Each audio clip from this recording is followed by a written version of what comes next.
भाइयों और बहनियों, भारत के वनडे क्रिकेट में हर साल सबसे ज्यादा रन बनाने वाला खिलाड़ी, चलिए एक झलक देख ली। 2010 से 2014 तक वनडे के राजा एक ही नाम, विराट कोहली। 995, 1381, 1026, 1268 और 1054 रन से कोहली मैदान पर तूफान मचा दी ले। 2015 में रोहित शर्मा चमकले 815 रन से। फिर 2016 में कोहली के 739 रन, 2017 में 1460 रन के विराटी रिकॉर्ड जवाबे नहीं खे। 2018 में 1202 रन फेरू से कोहली, 2019 में हिटमैन रोहित शर्मा 1490 रन से सबके चौंका देले।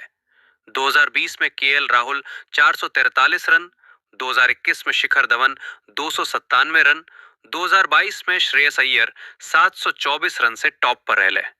2023 में सब जगह ही चमकले शुभमन गिल 1584 रन। 2024 में रोहित शर्मा 157 रन से टॉप पर और 2025 में फेरू विराट कोहली 651 रन से भारत के नंबर 1 रन मशीन बन गई ले। भारत के वनडे इतिहास में कवनो खिलाड़ी के दाम विराट कोहली के लगातार दबदबा और रोहित, गिल, अय्यर, राहुल, धवन सबे अपना अपना साल में चमकले। जय हिंद। क्रिकेट प्रेमियन खातिर ए साल दर साल रन लिस्ट के सलाम।